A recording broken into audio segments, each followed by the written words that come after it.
All right, here we go. Let's run it.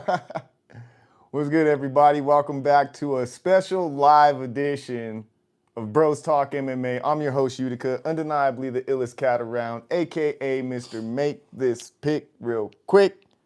I'm here with my bro host extraordinaire. You know what it is. It's Ray Bucks. It's Michael Jordan. It is not the parlay god right now. It's the parlay god in rehab right now. He's gotta figure it out. Parlay God, yeah, it's went off the rails a It's little gone bit. off the rails a little bit for Yeah. sure. But it's still Mr. Give me my belt, hand me my crown. Let's get it done. Yes, indeed. Yes, indeed. We're here to cover this weekend's Fight Night card. You know, sometimes instead of, fancy edits and all that, life calls for you to just do this shit live. So we're going to do it live.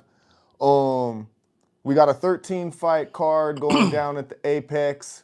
We got it headlined by a middleweight matchup between Jared Cannonier going up against, who the fuck is he? Gregory Rodrigues, the RoboCop. Fuck, bro. Okay, cool. We're going to start things off in the women's bantamweight division. We have Julia Avila going up against Jacqueline Cavalcanti. We got Avila coming in. They're 9-3 in the UFC, 3-2 overall, and 3-2 in their last 5 fights. We got Cavalcanti coming in. They are 3-2 or 3-0 in the UFC, 8-1 overall, and they are currently riding a 6-fight win streak. My pick's going to be with Cavalcanti by either decision or KO. They're going to be the younger and bigger of the two fighters, an evolving striker, in my opinion, who really just needs to avoid any grappling exchanges in this bout. And I feel like they keep this at distance. They can either find a finish or point fight their way to victory. We got Avila coming in. They're going to be the older of the two fighters by 9 years, smaller of the two, tough, old head, kind of in the middle of like that first generation of women's MMA and this current one where it's just like right in the middle where she has skills, but she's pretty much like on the decline. But yeah, she's going to have to close distance, try and get this to the ground if possible, but I just don't see that happening, so I'm going to be going with Cavalcanti. I'm gonna agree with your pick on that. Cavalcanti is just the better fighter, in my opinion, and I think she is the weaker of the two grapplers, but not so much that she's outshined. So I do think she needs to keep it on the feet, and I think she'll be able to. I think she has pretty decent sprawl defense. So Cavalcanti for the win. Definitely. All right. Moving on to the heavyweight division, we got Walter Walker going up against Dontel Mays. We got Walker coming in 1-1 in the UFC, 12-1 overall, and 4-1 in their last 5 fights. We got Mays coming in. They are 4-5 with 1 no contest in the UFC, 11-7 with 1 no contest overall, and 2-3 in their last 5 fights. I'm going to be going reluctantly. I'm going to be going with Walter Walker in this one by KO or sub. They're going to be the younger and smaller of the two. They got more routes to victory, though, and that's really the only reason why I'm going to be going with them in this fight. Definitely should lean on their grappling to get this one done. Their debut, they, lost. And then in their second fight, they kind of won weird. It wasn't like a solid victory over Junior Taffa. So, who's to say what's going to happen in this one? But if I had to, pick between these two, I got to go with Walker. So that's who I'm going to be going with. We got Mays coming in. They're going to be the older of the two by 6 years. Bigger fighter. Just big and slow, striking primarily. No real grappling. And the only thing they really got going for them is they got more UFC experience, But other than that, I just don't really see a way that they win this fight other than maybe by like flash KO or Walker gassing, early on or something. But I'm going to be going with Walker. Walter Walker. Let me explain something to you about Walter Walker. His UFC debut was dog shit. Shit the bed. He was so overhyped. Johnny Walker's little bigger brother. He looks like a monster. You know what I mean? his debut was like seeing Kane come out with the Undertaker for the first time. Like, you just like expected a lot. You knew like a lot was supposed to come, and then he was just absolute trash. Just ass. Just dog shit. Like Yeah. fucking hot, flaming, fucking pile of dog shit. And it wasn't even against anybody, crazy either. So that just made it worse. It wasn't. It was against somebody else who was equally dog shit. So anyway, that being said, I said I would never bet on Walter Walker.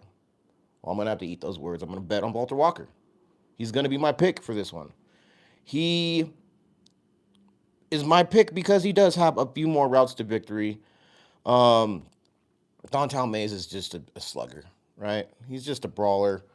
He doesn't seem to take the fight game seriously. You can tell that by his conditioning. You can tell that by just his growth, which is none. There's no growth. He's just, you know what I mean? He swings hard. When he catches you with one, it's lights out. He trains at John Jones's, fucking fight camp. Good. Like, then why does he not have the physique of John Jones or the fucking the why has he not learned anything? You know what I mean? He doesn't. His game is very one dimensional. I think you've got to agree with that. Oh yeah, no, for sure. So I'm going with Walker too. I don't want to, but yeah. I don't want to go with Walker. This is probably one of my most reluctant picks on this whole card, but I just believe he does have a few more routes to victory. I'm hoping. I mean, I did see growth from his UFC debut till now. But that being said, I hate this pick. Walter Walker for the win. For sure, for sure. All right, moving on to the men's bantamweight division. We have a bout between Vince Morales going up against Elijah Smith. We got Morales coming in. They are 3-6 in the UFC, 16-8 overall, and 4-1 in their last 5 fights. We got Smith coming in making their UFC debut. They're 7-1 overall and riding a 5-fight win streak. I'm gonna be going with Smith in this one by either decision or KO. I just think that with them being the younger and slightly bigger the two fighters, this is possibly like a lob fight for them. So, Vince Morales is on their second stint in the UFC, and it just kind of feels like they're just, filling in, just trying to, make fights, get people there, working and stuff for the company. Yeah, Elijah Smith should probably just keep this one standing. I would say with Morales, they're going to be 12 years older than Smith, and the smaller of the two fighters. They're going to have, the edge in grappling, so they definitely should take that route to victory. Possibly even play off of Elijah Smith's gas tank, and just trying to take him to deep water, grapple him, lean on him, put him away either like late in the fight or maybe they're able to pull something flash in the early on. But other than that, I just kind of see this being kind of a lob fight for Elijah Smith. Yeah, I've got to agree with you there. I think this is just a, you know what I mean? What do you call that? A lob. Like not a lob necessarily, but you had a better word. Like not just now you said it, but like it's a promotional fight or like it's just a fight that like you know what I mean, a showcase fight. It's a showcase fight. Yeah, it's a showcase fight. Vince Morales, I want to say you said it's been his second time in the UFC. I want to say I researched this one. And it's like his third time in the UFC. Like I think he's been like in and out quite a few times because I think he's one of those guys who picks up the phone when it's like, hey dude, we need you to fill in, and he gets a fight in, you know what I mean, gets K'd, you know what I mean, then gets a fight, does well or not so well, and then but he's always by the phone, he's always willing to pick it up. Mm-hmm. So you know what I mean, respect to Vince Morales, but you're just a stepping stone at this point. Elijah Smith should win this fight. Just a better fighter all around. It should be just a fairly easy one, and I think he's pretty highly favored as well too. So, that being said, that's my pick, Elijah Smith, for the win. All right, moving on to the men's welterweight division, we got Gabriel Bonfim going up against Chaos Williams. Bonfim's coming in 3-1 in the UFC, 16-1 overall, and 4-1 in their last 5 fights. We got Williams coming in, they're 6-2 in the UFC, 15-3 overall, and 4-1 in their last 5 fights. My pick's gonna be with Bonfim in this one by either sub or decision. They're gonna be the younger and slightly taller of the two fighters. Definitely got the edge in grappling. They should look to get this to the ground fast. Definitely avoid any long-standing exchanges with Chaos Williams, and you know, look to finish as soon as possible because I still feel like, in my opinion, their cardio is a little bit in question. We got Williams, who's going to be the older of the two. They're going to have 3 years in age over Bonfim. Going to be the longer of the two fighters. Going to have the definite edge in striking. Definitely a power striker. Basically, if they're able to stuff takedowns during this fight and just keep this on the feet, keep Bonfim on their back foot, and just constantly, basically just worried about dodging bombs, then that would probably be their route to victory. They probably are going to have the better cardio of the two, but I just feel like Bonfim has more routes to victory and is going to come out hot and get this one done. Oh, sorry, you caught me there in the middle of a drink. Anyway, that being said, I've got to agree with Bonfim as the pick. Bonfim is, one half of the Bonfim brothers, which are a set of brothers that are actually really good, where both brothers, I believe, are pretty good, even though my next pick later on in the card is going to tell differently. I think Gabriel Bonfim gets this one done against Chaos Williams. Just because I think there's way more routes to victory, and his grappling is far higher of a level than Chaos Williams' grappling is. I think they are damn near even in the striking. Maybe Bonfim edges him out a little bit, but not crazy. But I think once it gets to the ground, once it gets to wrestling and all that, Bonfim just, outclasses him and outshines him, gets this one done. All right. Let's see here. Next up, we have a bout between Rafael Estefan going up against Jesus Aguilar. It's going to be a flyweight bout. We got Estefan coming in 1-0 in the UFC, 12-0 overall. We got Aguilar coming in 3-1 in the UFC, 11-2 overall, and 4-1 in their last 5 fights. I'm going to be going with Estefan in this one by either KO or sub.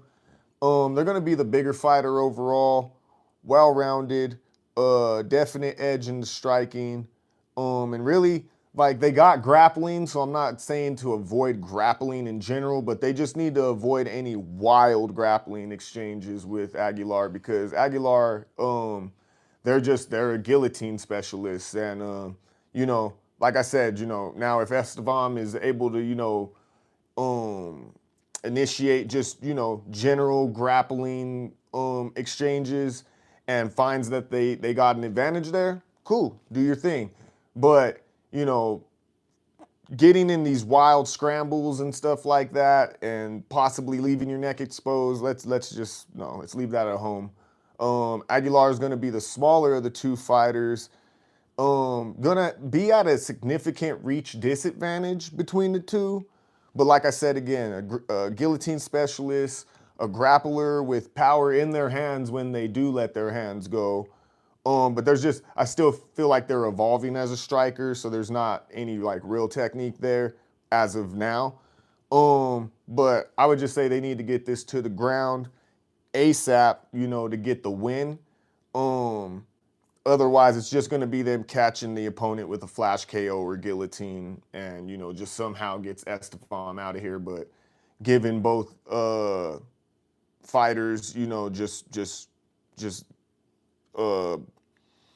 strength for strength and just style for style, I'm going to give this one to Estefan.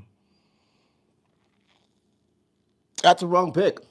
That being said, According to me, the fucking parlay rehab patient. That's good. According to the one who has the best picks on this channel. That's who according to, motherfucker. We're tied. You might have took the lead off of this last event. That's 'cause we were right. tied. Mm-hmm.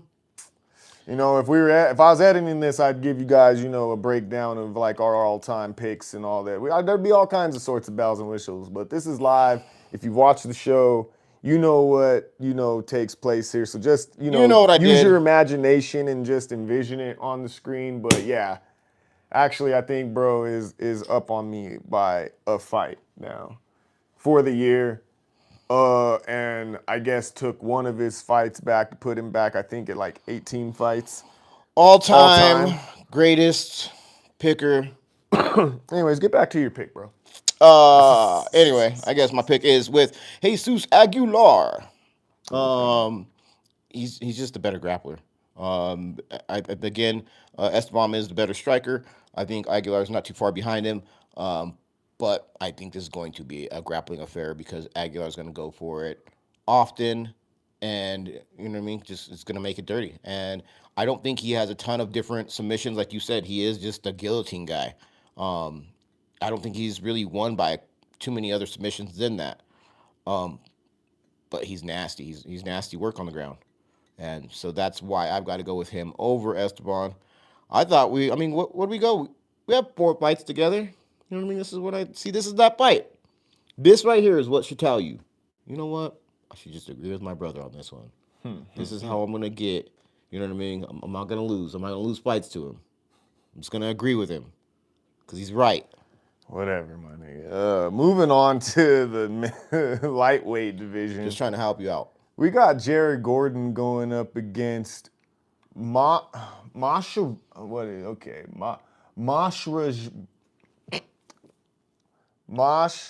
Ruzaboyev, my boy. Rabajan Ruzaboyev. We got Gordon coming in 8-6 with 1 no contest in the UFC, 20-7 with 1 no contest overall, and 2-2 with 1 no contest in their last 5 fights. We got Ruzaboyev coming in making their UFC debut, 20-4 with 1 draw overall, and are currently riding a 7-fight win streak. I'm gonna be going with Gordon in this one by decision. They're going to be the older fighter by 8 years and the shorter of the two, but definitely a seasoned UFC vet, dog fighter, very durable, good cardio, and, you know, I would just say, like, they've been in shape this entire time already, training for a fight. Ruzaboyev is coming in on super short notice. So, I mean, I would say that Gordon just, you know, needs to use his cardio to his advantage, weather any sort of type of storm Ruzaboyev has early on, and then just take this to either deep water or to a decision, and that's probably where they'll get the victory. Ruzaboyev is going to be the younger and taller of the two fighters. They seem to be well-rounded from what I see on paper. Possibly may have the edge in striking. But once again, they're coming in on short notice, and I'm not sure if they have any relation to Nurulstin Ruzaboyev. I don't know if this is a Ruzaboyev brother or cousin or something like that, but they both hail from Uzbekistan, so I don't know, maybe that was his in as well. I mean, he does have a good record, but similar to the Topuria fight last week, which, hey, kudos to Topuria, got it done. And your bro. And you know, looks like a problem. Looks like there's definitely a problem there with the new Topuria addition to the UFC. But yeah, I mean, this dude's record is kind of padded. Kind of has Super fucking padded. Cans in it. There's tons of cans in it. Again, this is like, who was that, the fight we did last week? That was Topuria and Thickness. Yeah. And it's just, yeah, it's super, super padded. I don't like it. You picked Topuria. I did pick Topuria. You still seen the dog in him, you know? Ruzaboyev, I don't believe there's that dog in him. Not the same as Gordon. Gordon is, he's got the cardio. And, I mean, these weren't quite as bad, I guess, as Toporia's cans, but they were still pretty bad cans. Like Yeah. it wasn't good. Well, And then there was like people that even had like a winning record. He got his ass beat. Like you know what I mean? and like I said, not sure if they're related or not, but ironically or coincidentally enough, that's the thing with Nurston Ruzaboyev as well, is that a lot of people, their knock on him is that his record looks a little funny, and doesn't necessarily have the strength of competition that, you know, the guys he's facing in the UFC are having coming in, or even just during their tenure. So Yeah. So he's got padded stats, late entry. Not a fan. Uh, Gordon will send him on his way. for sure, for sure. All right, moving on to a women's strawweight bout, we have Angela Hill going up against Ketlin Souza. We got Hill coming in 12 and 14 in the UFC, 17 and 14 overall, and 3 and 2 in their last 5 fights. We got Souza coming in, they're 2 and 1 in the UFC, 15 and 4 overall, and 4 and 1 in their last 5 fights. I'm gonna be going with Hill in this one by decision. They're going to be the older fighter by 11 years. They're going to have a slight reach advantage. But once again, they're the seasoned vet of these two. A decision machine, and their record may look a little discouraging, but really, if you break it down, they've just had a lot of decisions not go their way, and it's not just like, oh, these close ones that just got away from her. Like, no, it's kind of like bad judging. Now, I will say it is on you at that point once you start noticing this pattern to start trying to get yourself in position to finish more fights. But I really do feel like, she just gets the short end of the stick. She needs to use the cardio that she has to her advantage, mix it up, and basically just point her way to victory in this one. Souza, she's gonna be the younger and a power puncher, but she's gonna have to get in close. I don't know if Hill's gonna allow her to get in close without her having to, deal with the threat of a takedown. And even, not to say I've seen, Souza has some grappling, but I just don't know if that's like, her bread and butter. Whereas Angela Hill's a little more well-rounded. So she's not like powerful or is real threatening anywhere, but she knows how to win, unless she just gets a shitty decision her way. But either way, Souza just basically needs to make this a striking match and land some bombs. And just she's probably gonna need to finish this fight in order to win. The longer it goes, I feel like it'll play into Hill's hands, but I'm gonna be going with Hill in this one. But Souza is definitely a dangerous striker. Souza's definitely a dangerous striker, and she's definitely gonna win. So that being Definitely said, gonna win. she's definitely gonna win, bro. Like, it just is what it is. Definitely gonna win. She's old. She's fucking 11 years older than this girl. You know what I mean? Yes, she has a little bit more UFC experience, but in all that experience, she hasn't learned how to finish a fight. Sad. You know what I mean? It's disappointing. Like, you know what you got to do, and you still haven't done it. You know what I mean? So that's just, She's got some finishes, but she's I got get what you mean. some finishes. Yeah. But she's got, okay, what is her record versus what's her finish, or what's her decisions? Her I think record's she what, has 17? like 11 decisions. Exactly. No, go ahead, That's bro. crazy. Like, She has 6 finishes between 5 knockouts and 1 submission. yeah. Well, and I find that you don't finish fights as often the older you get. So that being said, I can't go with Hill. I've got to go with Souza. The young gun out here. Um, she is going to be the shorter fighter, I believe, and then also kind of like the less reach. No, they're the same size. What about the reach though? Hill has the slight reach. Yeah. So that being said, like, she just needs to get in close. You know what I mean? Beat her up, get it done.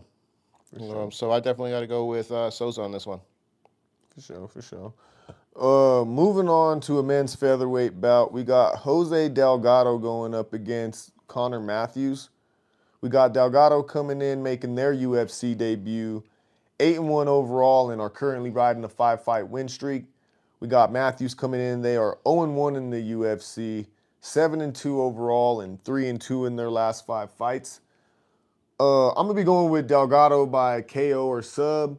They're going to be the younger and bigger of the two fighters. Definitely well-rounded. Should have an edge in striking. I feel like their cardio is like really the only thing in question, just because they don't go to decision, and the only loss on their record is by decision.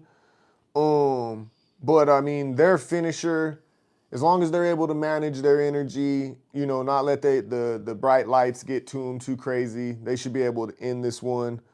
And I look at this as, a lob fight, showcase fight for them to, show themselves, introduce themselves. But, they're not going up against the slouch necessarily. And also, somewhat of a clash of styles. Matthews is going to be older by 6 years, smaller fighter, but definitely a grappler by nature. So I guess they may have the edge in that department. It'll remain to be seen. They're going to need to get this one to the ground ASAP, though. I mean, that's literally what they do, is they smother people and control them the entire fight, or they finish them, with a submission. If they're able to weather the early storm, and it does come to pass that Delgado doesn't necessarily have the best cardio given all their early finishes, then they'll be able to take them to deep water, or, to decision and win. But if this remains on the feet, or if it turns out that Delgado has that advantage on the ground, then it's going to be a quick night for Matthews. I'm going to be going with Delgado with the alley-oop. And the fucking bucket, got to go with fucking Delgado on this one for sure. I think this is a showcase fight again for Delgado to come out here and kind of show what he's got, and let the world know that he's arrived to the UFC. Connor Matthews had that chance and, well, didn't show much. So that being said, I got to go with Delgado as well. Yeah, I feel like Matthews is also kind of like a pick up the phone kind of guy at this point As well, now. yes, absolutely. Just because he did like lose contender series fights even before he entered the UFC. So like, I mean, he's just kind of, he's here to help, the company and shit. Some guys help the company by not winning. That's how it happens sometimes. There are career cans out here. But moving on to the middleweight division, we got Rodolfo Vieira going up against Andre Petroski. We got Vieira coming in. They're going to be 5-2 in the UFC, 10-2 overall, and 3-2 in their last 5 fights. We got Petroski coming in. They're 7-2 in the UFC, 12-3 overall, and 3-2 in their last 5 fights. I'm going to be going with Vieira in this one by either sub or KO. They're going to be the older of the two fighters by 2 years, a grappling specialist for sure, and should have the edge in that department, but not sure. They need to get this to the ground immediately and finish. I mean, that's basically what they are. They're somewhat of the last of the specialists out there, left that still kind of pose a real threat, because he does have power in his hands, but his cardio is somewhat in question. And Petroski, who is coming in as the younger of the two, somewhat well-rounded in his own regard. He would probably have the edge in striking in this bout, but he does grapple, and he is known for his grappling. So if anything, if he doesn't find an advantage in the grappling, then at least should just practice takedown defense, keep it on the feet, and give himself, a chance to win this fight striking. I'm assuming he probably will have the edge in cardio.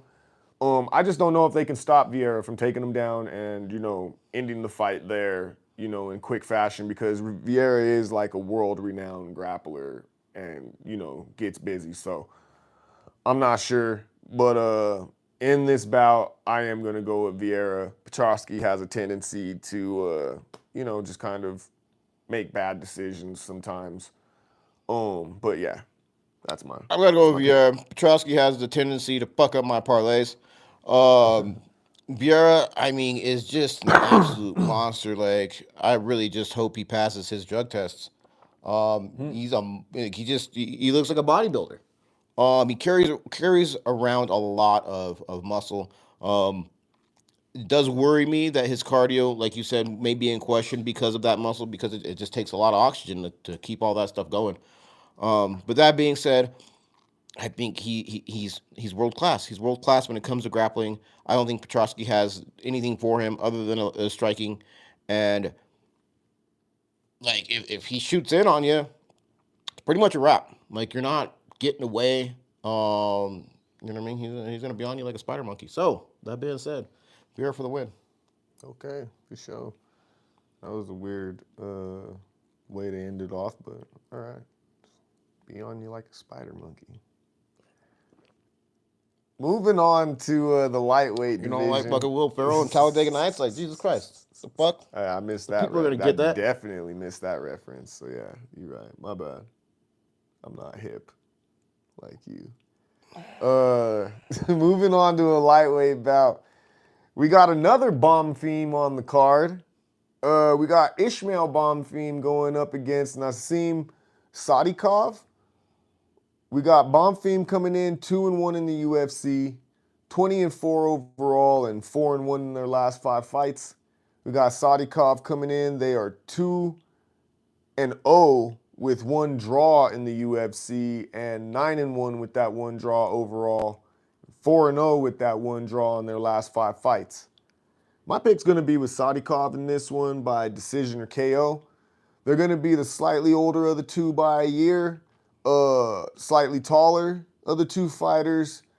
And I think that they'll have the edge in the hands with this one. They're definitely durable, definitely a dog fighter.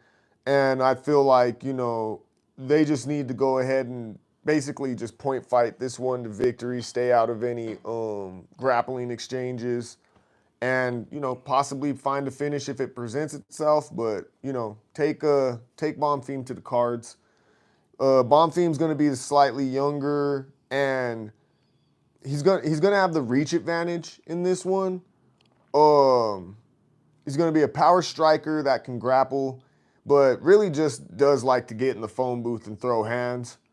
He's gonna come out fast, but if he can just try and find a way to be a little bit more measured, then he might be able to land a big shot that'll help him finish this fight. But I feel like the longer this fight goes on, the more it'll play into Sadikov's hands.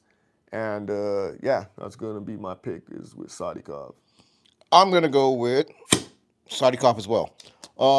Unfortunately, like I hate going against Ishmael Bonfim. He is a great fighter, very well rounded. I think this is going to be a great fight. It's going to be a fun Like, one. really, I do believe the last 4 fights of this card, like that's you're going to be glued to your seat. You need to have like your drinks and your snacks and all your things next to you. Yeah, not this next one so much, in my opinion. Oh, you're hilarious. I don't even know how this one made it over fucking Now I could like the past 3 fights that we talked about, to be totally honest. Even Angela Hill and Souza, I don't know how this fight got You're above that, crazy, let alone bro. onto the main card, but we'll get to that soon. You can finish up though. You know what? Like you're crazy for that one. I think that next fight's gonna be great. Anyway, like I was saying, Bonfim brothers, both awesome. Both very well rounded. Sadikov, I think his grappling is gonna be next level when it comes to Bonfim. And you know what I mean, kind of be able to get it done. I went back and forth on this one. This one is a tough fight to call. It could go either way. I can't, you know what I mean, say, oh yeah, 100% Sadikov's gonna, you know what I mean, kill this guy or anything like that. I do believe it's going to be a third round. Um, it'll be a third round submission, or it'll be a decision. That's how it'll end. Um, but that being said, I'm hoping that it goes. And I don't. I'm not hoping. My pick is with Sadikov. I'll put it that way. For You know sure. what I mean? No, I have nothing bad to say about Bonfim, but I just believe that this is a Sadikov win. For sure. All right. Moving on to a men's middleweight fight. It's a fight. I don't know if it's a on the edge of your seat nail biter, but it's a fight for sure. I think it's a good fight. I think it's not two huge names, right? No, I mean, yeah, and two names that definitely haven't worked their way onto a main card given just their recent fucking activity. But I think it's a great matchup. I mean, it's a loser definitely goes home fight. That's what I think with this one. Really? Definitely. Okay. Definitely. We got Edmund Shabazian going up against Dylan Budka. We got Shabazian coming in. They're 6-5 in the UFC, 13-5 overall, and 2-3 in their last 5 fights. We got Budka coming in. They're 0-2 in the UFC, 7-4 overall, and 2-3 in their last 5 fights. My pick, I'm not confident about this one. I'm not happy about it, but I am going to go with Budka in this one by sub or decision. They're going to be the slightly younger and shorter of the two fighters. A wrestler, they don't really got hands like that.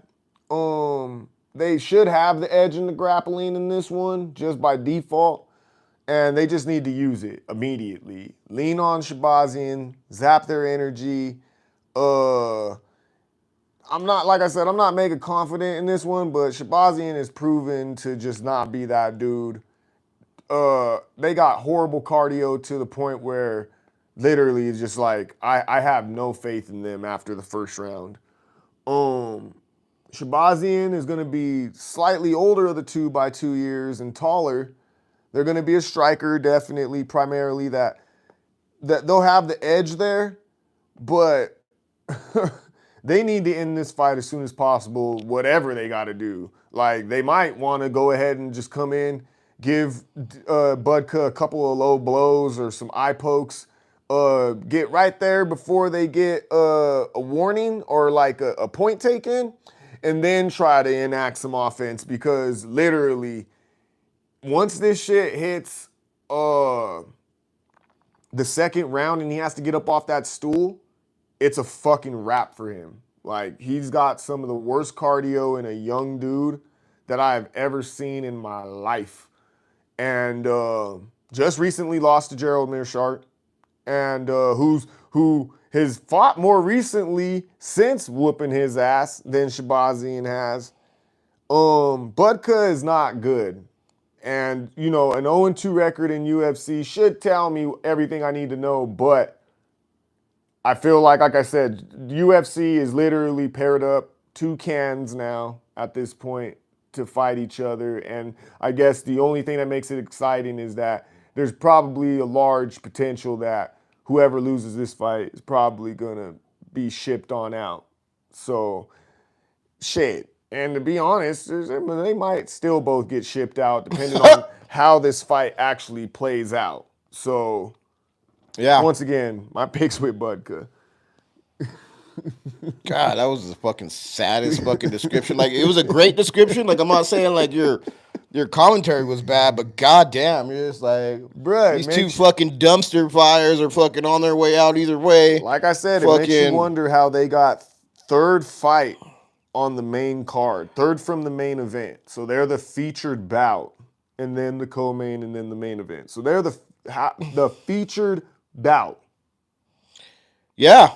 You got two dudes you got a dude with an undefeated record. You got another dude making his debut with an 8-1 record. You got another dude making his debut with a 7-1 record. You got a female vet going up against an up-and-coming fucking prospect. You got 2 heavyweights that at least could knock each other the fuck out. I would watch Dontel Mays and Walter Walker as the third fight from the main event before I'd be interested in watching Shabazian and fucking Budka. That's crazy work, bro. Because I'm going to tell you now, Shabazian wins, yeah, he knocks out Budka, and, it looks great. If Budka wins, bruh, it's going to be just lay and pray on a very tired and distraught-looking Shabazian. I'm going to tell you this. All right. Walter Walker does not get a main card, a main apex card until he fights 5 fights. In my opinion. And you know what I mean? Like, if I was in charge of that shit, like, fuck you, Walter Walker. Like, you're bullshit, super hype that you coming in on your fucking brother's name and shit in the bed. Anyway, that being said, I'm going to go with Edmund Shabazian. Good luck. Good luck with your 0-2 ass fighter you just picked, my bro. Fucking luck. Now, they're both fucking not great. I get it. But I believe Shabazian has a few more routes to victory. You know what I mean? Budka has like that little, like he's got little T-Rex arms, bro. Like he doesn't have any reach. You know what I mean? He's just like this little short, compact stump of a man. Don't get me wrong. His takedown entries look like trash too. But I'm telling you, if he gets Shabazian to the ground and he ain't able to get back up like immediately, and let's say he does get back up immediately, if this fool is able to get him down another 1 to 2 more times after that, I'm telling you, bro, you're gonna see Shabazian looking like this. Looking for his fucking camp. I swear, bro, that's what I'm telling you. Watch when you see the nigga's gonna be fucking beat red like your fucking hat. Fucking making fucking distraught ass faces, like, trying to. It's gonna look crazy, bro. Okay, that did look crazy. You're right. I don't like it. That being said, I'm gonna go with Edmund Shabazian. We're gonna move on to the next bout because that shit fucking threw me off. Moving on to the co-main event, we got a featherweight bout between Calvin Kattar going up against Youssef Zalal. We got Kattar coming in 7-6 in the UFC, 23-8 overall, and 1-4 in their last 5 fights. We got Zalal coming in 6-3 with 1 draw in the UFC, 16-5 with that 1 draw overall, and they're currently riding a 6-fight win streak. I'm going to be going with Zalal in this one. Sub or KO. They're going to be the younger, more well-rounded of the two. Definitely probably going to have that edge in the grappling. Should use it to wear on Kattar and just, eventually find a finish through that or, being able to open them up for a KO. They just need to avoid any long standing exchanges with Kattar and just like avoid taking punishment from their jab. Kattar's going to be coming in as the older of the two fighters by 8 years, a striker primarily. I'm not going to say one, yeah, I guess I will. So, kind of one-dimensional. He's just got striking and almost just hands. I wouldn't even say he really incorporates the feet that much. His jab is potent and it's effective. And if he's able to get you to play his game or to do things at his pace, keep it at his distance, he's gonna work you with that shit and even possibly finish you. But at this point though, like he has the edge in the striking from a technical standpoint, but I still think that Zalal is just gonna be overwhelming. And I just think that he doesn't have any grappling, so that's just an easy route to victory for Zalal. And he's kind of been off of a layoff from his last fight where he got controlled by a grappler when he fought Aljamain Sterling. So, I mean, he is a dogfighter that can take punishment, but unless he's able to keep this at distance and point fight his way to victory, it's going to be a long night for him, or an early night. But definitely Zalal's going to take this one home. I feel bad for Kattar because he's kind of on a bad beat. I think he's on like a 3-fight slide. One of those being when he blew his knee out in the middle of a fight. And he took a long layoff from that, came back, then got, beat. So I think he got beat, then he blew his knee out, and then he came back and got beat again.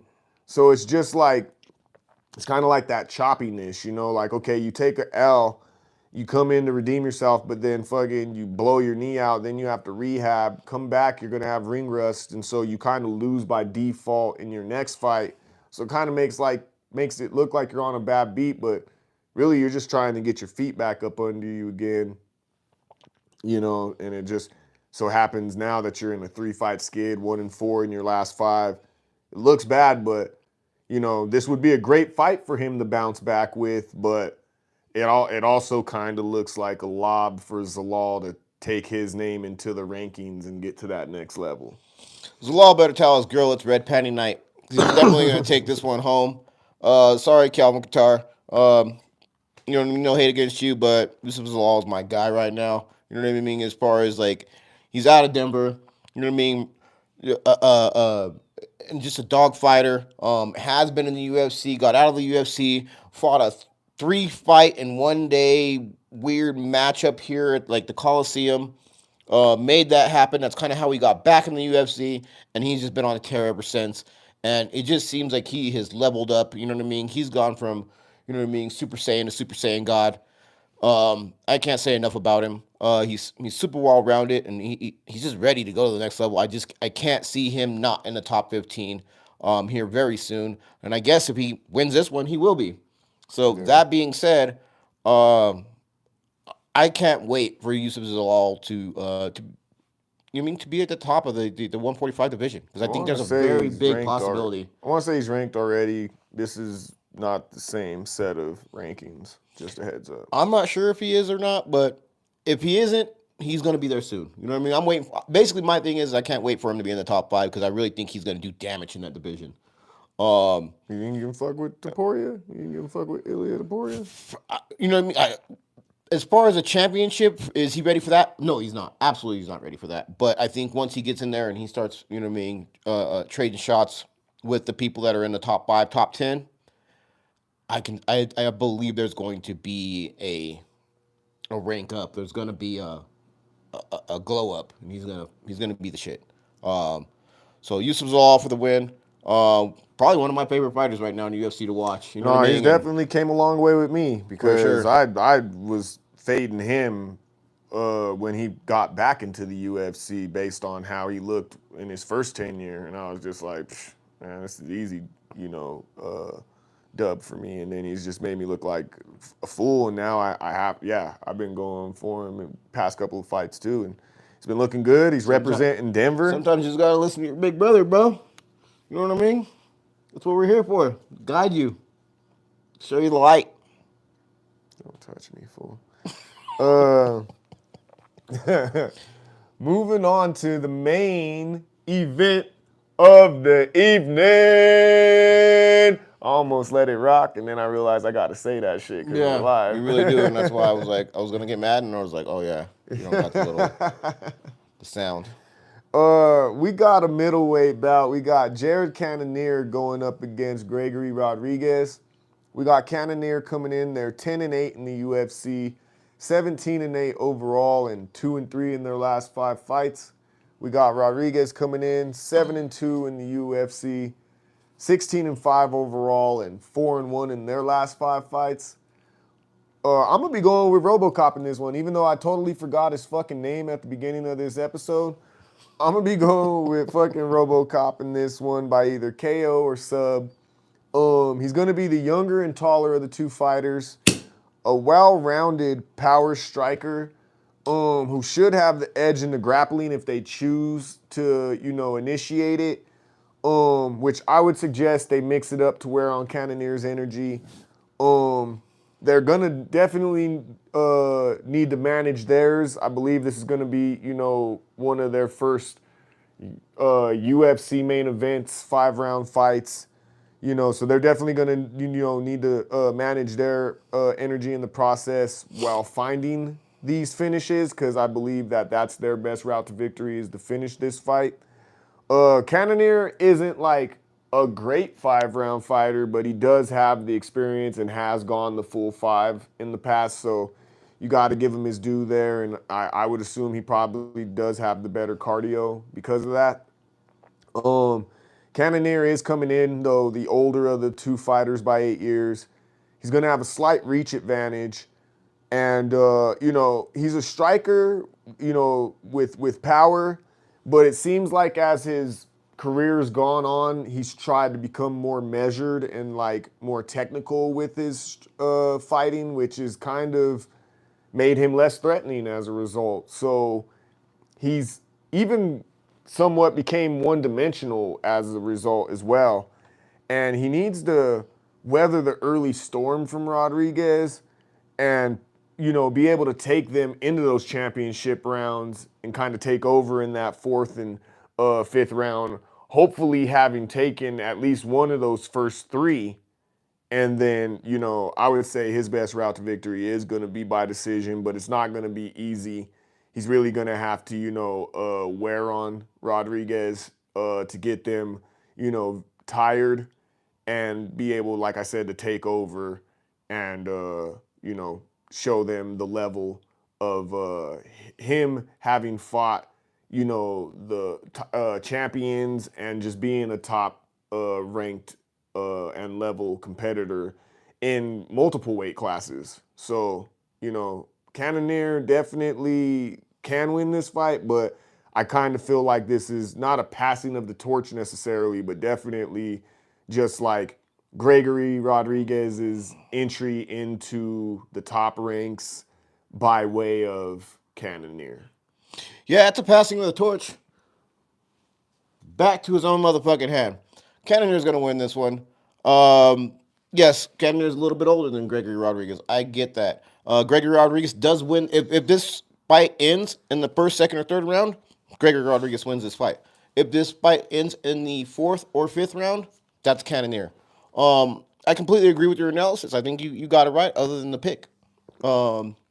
Cannonier, I hope, has realized, based on his last fight, that he needs to finish in those championship rounds. He needs to leave it all out there in those championship rounds. He has one of the highest fight IQs in the UFC, in my opinion. He just doesn't go far enough to leave it out of the judges' hands. And I hate that for him. I think he won his last fight. I really do. I think he did get robbed. But Well, no, he got finished. it wasn't his last fight. It was the fight before that, I believe. No, Because it was like, I feel like his fight before that was with Sean Strickland. So yeah, you're gonna wanna.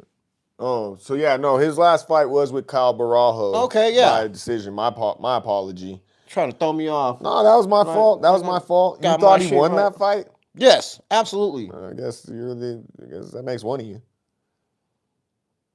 Bro, that it was in like a weird place too, to be honest with you.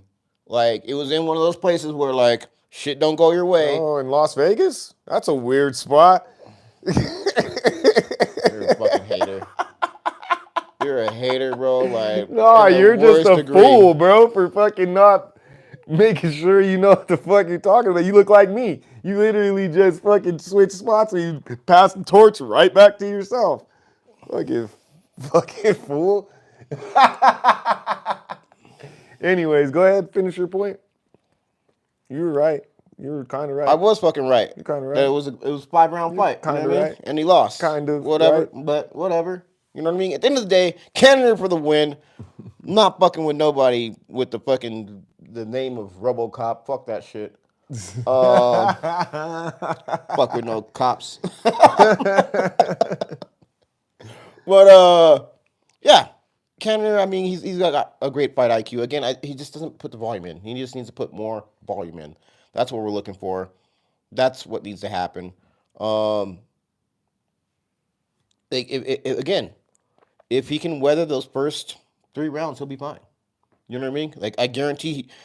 I think what you do. If I was gonna do if we're gonna talk about like some like how you would like parlay this or like some kind of spicy picks, not necessarily spicy parlay, but spicy picks. You pick Gregory Rodrigues for a KO in the second or third round. But then you pick Cannonier for the decision. And I would say the decision win. Those are like the 3 picks, like just to kind of like, what's that, hedge your bets? Mm-hmm. Gregory Rodrigues, second round, third round KO. Fifth round, or Not 5th round, but decision victory for Cannonier. Okay. Well, I mean, speaking of, so that concludes our predictions and picks portion of this show. So, moving on to the parlays, do you got any parlays?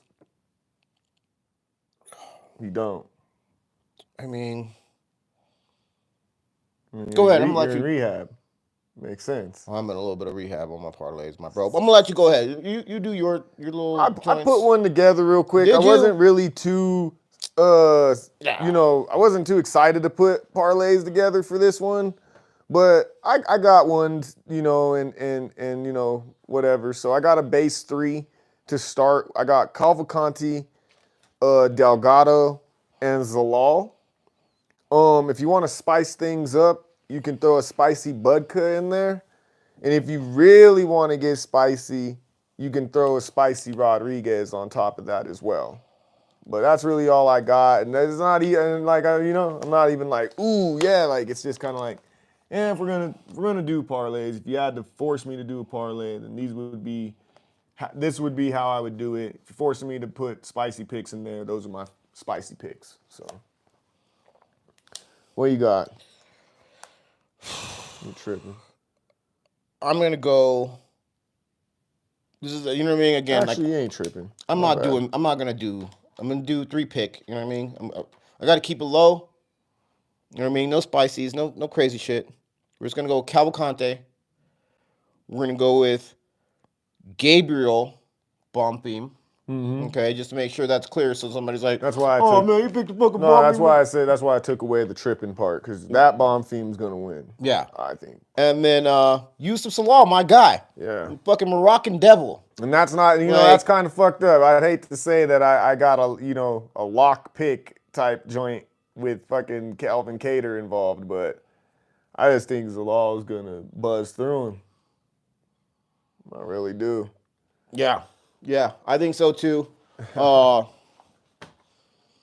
you know what I mean? You got anything else on your mind you need to get out there? I mean, hey, looks like things are business as usual because we don't got anybody in the chat as of right now. Don't know if anybody's been watching necessarily, but if you have, shouts out to you. I mean, sure. Let's see. Last card, I went 6-5. What did you do? You went 7-4. I believe so. I would have to do the math So again. I believe I think that's how that went, which puts me on a 3-week winning streak, which should be noted. And hopefully with this fucking card, I'll be on a 4-week winning streak. And hey, make sure that you go check out our guy at UFC Predictions Tracker. Make sure you check out his channel. He's always taking all the top channels and just anybody who submits their picks to him, puts us all together up against each other and lets you know who were the best pickers, the worst pickers, and the most profitable and least profitable. And then, has extras like who's gone on win streaks, card to card. He does quarterly and yearly breakdowns of who the best were in the field overall over months to the entire year. So definitely shouts out to our guy over there. Make sure you check him out. And yeah, I mean, what do you got? I don't got shit, to be honest with you. Last week was rough. I feel like I lost some fights that were bullshit, like bullshit decisions. Cody Still really disappointed me on that card. The draw between Crute and Bellato hurt me because it just washed it. Yeah.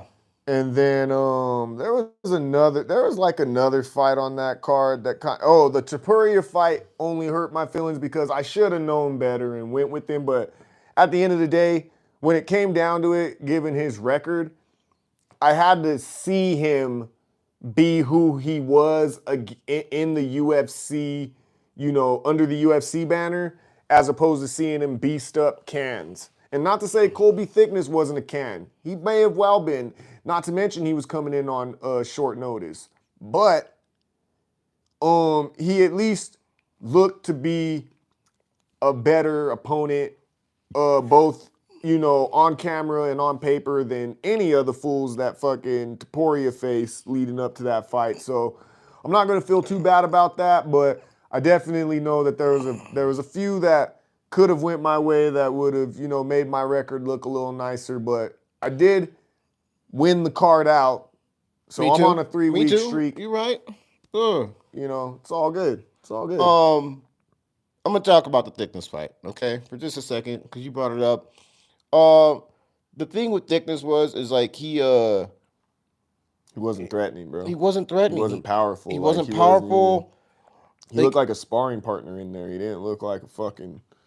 Exactly. Like he didn't look like anything that he was throwing or that he was doing. He had maybe a couple of times where he was looking for a submission that looked like maybe, but it was very split second shit. But if you go to that video, what I say, Topuria has violence in his fucking eyes. You know what I mean? He fights violently, and that's what I want to see. And I'll get, and you know what? I'm glad. There's a part of me that's just glad that he won, because from the little bit I gather from him, he's a pretty cool dude. Now I've heard that he's had some out of fighting pocket issues things that happen, and so I'm not gonna say much for his character as a person, but I know in terms of how he carries himself within the fighting world, like he's Ilia Topuria's older brother. He was, on the track to start his career and everything like that. But then, like I said, ran into some things that kind of just like set him back from going full-fledged.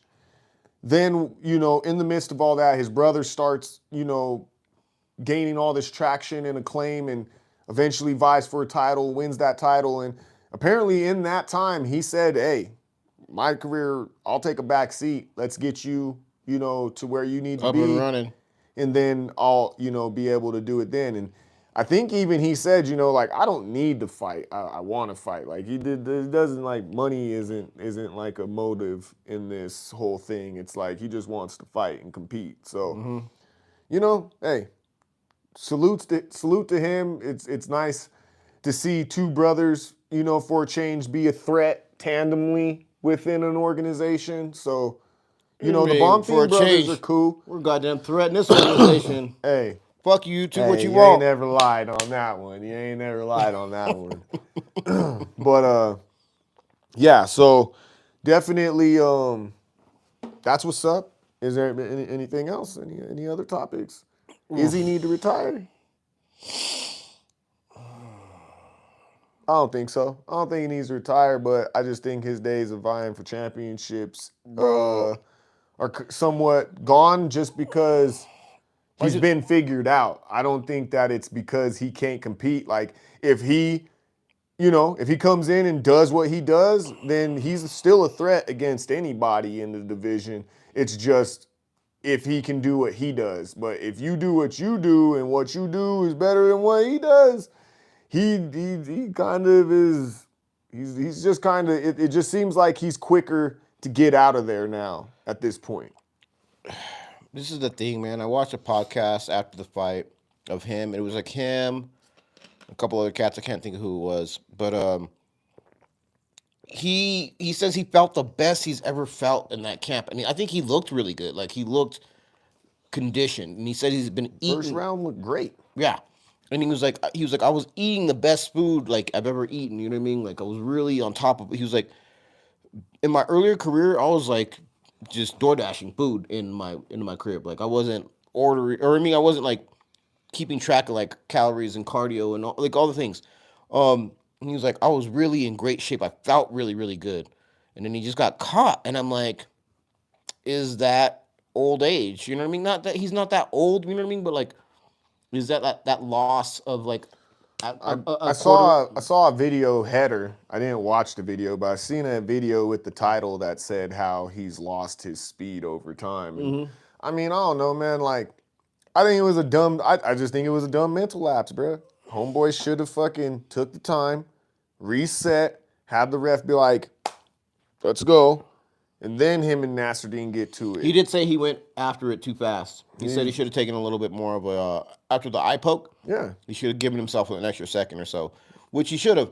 But I can also understand like you got momentum. you got the momentum, you got the adrenaline. Thing. You're like, man, fuck that shit. Like I can blink this shit away. Cool. You know what I mean? Step away, bro. Like my thing is, you can still do all that, but step back. Like be like, all right, yeah, no, I'm good, but let's reset. Mm-hmm. Like reset. No. These niggas, if any Jamal Hill, Izzy Adesanya, if you haven't learned anything from those fights, reset. That's all you need to do. Just reset.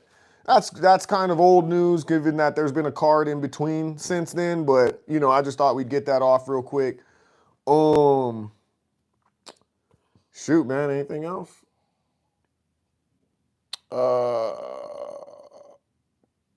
What? I got a question for you.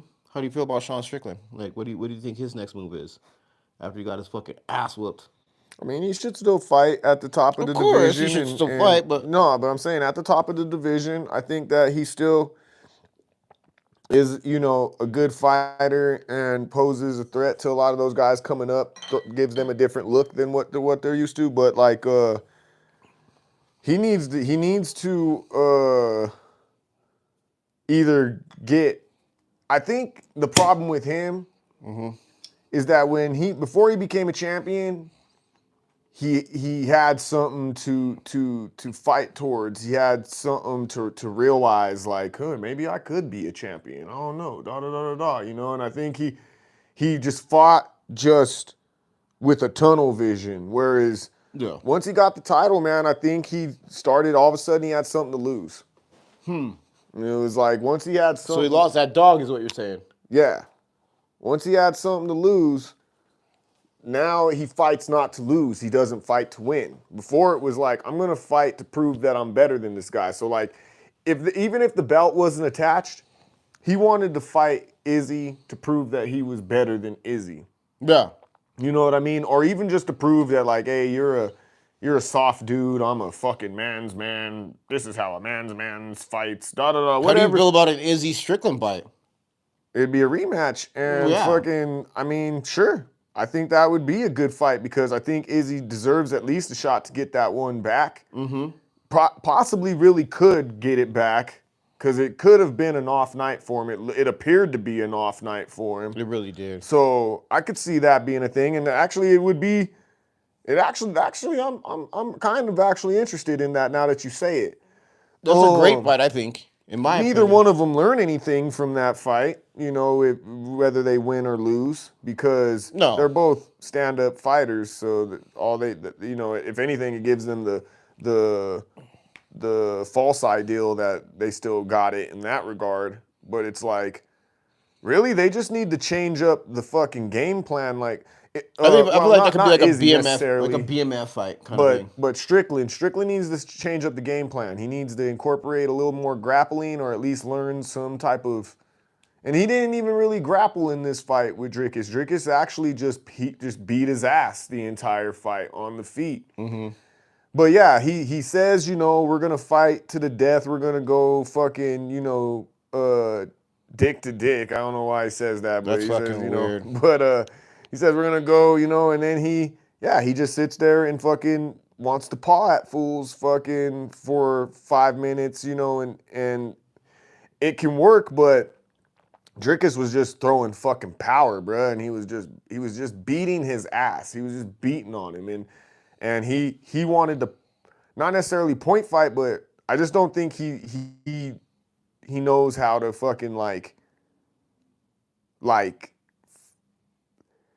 he needs to go back to whatever he had going on before he got the title. Because like I said, now he just fights not to lose, and that's no fun. Are you talking about Dricus or are you talking about Strickland? Strickland. Yeah, I agree. Again, I think that's the biggest downfall of fighters is like Dana White said, like when you fucking sleep on silk sheets, it's hard to motherfucking get up in the morning and do shit that you're supposed to be doing. So, I mean, that being said, like, I think that's a great fight. Okay, let me get back to this. Izzy Strickland, I think is the fight that needs to be happening. There needs to happen this year. So then what? Uh, For the championship, Dricus and Hazmat? Khamzat? Chimaev, of course. Yeah, that's the only way to go. Um, so you go Izzy Strickland, then you go Chimaev, fucking Duplessis, and then maybe if you can eke it in the end of the year, depending on who Duplessis and Chimaev, how that works out, then Strickland or Izzy gets a chance to fucking get at it again. Or you even do, or you give Duplessis his get back. You know what I mean? You have two. You have the or oh damn, I said that like I'm saying Chimaev's gonna win. Or you give fucking either one of them their get back, not just. Fucking Damn, I just said like Chimaev's gonna win that shit. That's wild as fuck. Chimaev could win, but I've actually been thinking about it. I'm like, Dricus might fuck this fool up. You know, if Chimaev isn't able to wrestle him to the ground Yeah. and fuck him up, like Dricus will beat his ass in the feet. And then I think, you know, at that point, who you got waiting around for the title and shit like that? Because then, yeah, I mean, maybe you might have Poton's been really saying like, I'm gonna come down and fucking whoop your ass, Dricus. Like, I'll come down and beat your ass. That's No wild. way. Yeah, he's been saying it. It's like, fool, come down and beat your ass. Well, so I saw a video of when Strickland was leaving the cage, and like he like dapped up fucking Dricus, and Poeton was in I think Strickland's corner, right? And like just looked at it like, I would never do that shit. Like, fucking this motherfucker's an enemy. I can fucking murder this dude. Like, he might. That I would love to see that.